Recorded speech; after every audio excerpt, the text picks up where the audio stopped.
Welcome again to the Daily Motivational. I hope you had a very blessed Monday and that on this Tuesday you're ready to face the world and do exciting things. I just want to ask you one simple question. What did you read today? Do you know that reading is very important because it is one of the greatest ways of feeding your mind? And if you don't have any good books to read, probably the best book to start with is the Bible. You've got 66 books to choose from there. But you should be reading. Now, Solomon said this.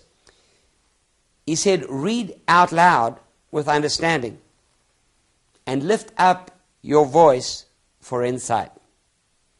Try to obtain her like silver and search for her as for hidden treasures. Did you notice again the connection between understanding and insight and wisdom and speech, words? There is such a power in our words.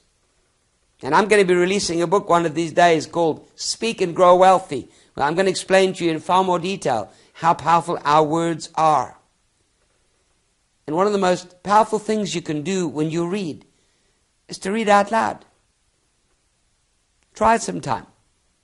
Take a Bible passage in the morning before you start the day. Don't just rush through quickly and say, let me read the word quickly. Take a small passage and read it out loud and listen to yourself as you speak those words. And you'll be amazed what seems to come out and what you feel within as you speak out loud those words. What exactly is Solomon saying here, apart from telling us to read out loud?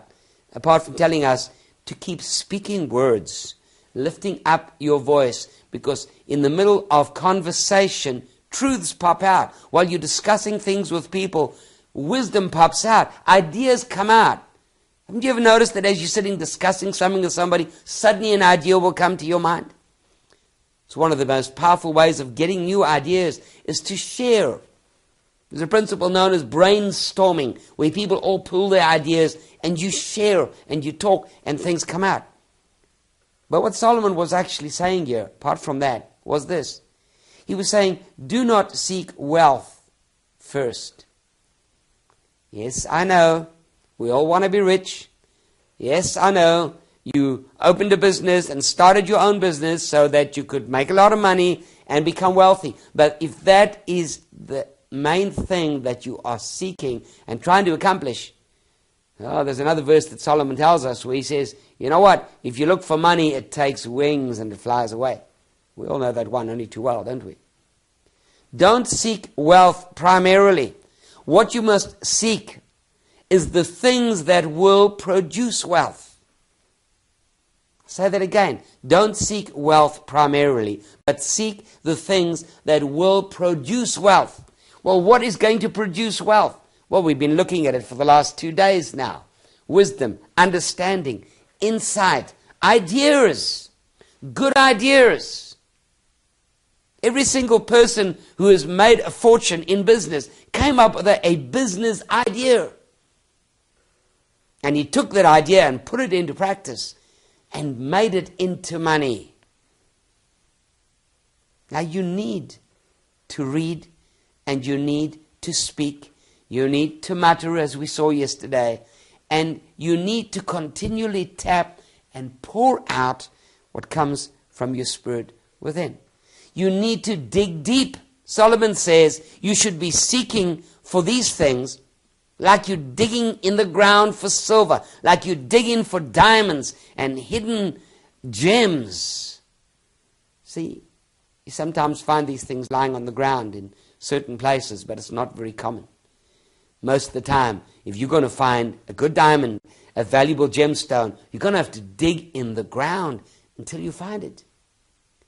But, your mind is like that ground, and your spirit is like that ground. You need to dig deep. You need to dig with it, and it's going to take a bit of effort to do that. But if you will do it with the same kind of motivation that a prospector has to try and find gold, to try and find silver, to try and find rich gemstones and diamonds, if you have that same enthusiasm, you know what? you might just find that diamond. You might find that ruby. You might find a valuable stone. You might find a piece of silver. It's all sitting there deep down inside of you, waiting to be discovered. You've got to discover it on your own. You've got to bring it out. And if you discover these things and you bring them out, what do you have in your hands? You say, well, oh, that's great. I got all these brilliant ideas, but I'm still poor. Yes, but now you have the tools that you need to become wealthy. Seek those things first. Develop them. Find them. Pull them out. Put them together. Write them down. Start to accumulate them together. And eventually you will have a picture will come together. And you'll say, I know exactly now how to go out and make a lot of money. I know exactly how to become rich and wealthy. I know how to succeed in business. Read books. There's other people who have discovered these gems, and you can discover some of their gems. Read the Bible. The Bible is full of gems. And then tap into what is already inside of you. You have read so many things. You have heard so many things during your lifetime. And so many of these things have escaped your memory, but they're still sitting down, deep down inside there. They're still waiting just to be tapped. You say, well, I clean forgot. I remember reading that somewhere once. I clean forgot about it. But now, as you remember it and you bring it up out again, suddenly it becomes a valuable gemstone. When you first put it in, you didn't think it was that valuable. But now suddenly it comes to life. Sit down and recall the many things that you have learned over your lifetime. And you'll be amazed to find that you already have within yourself everything that you'll ever need to succeed in business and to become wealthy. Now, why don't you go and do that today? And I'll see you again tomorrow.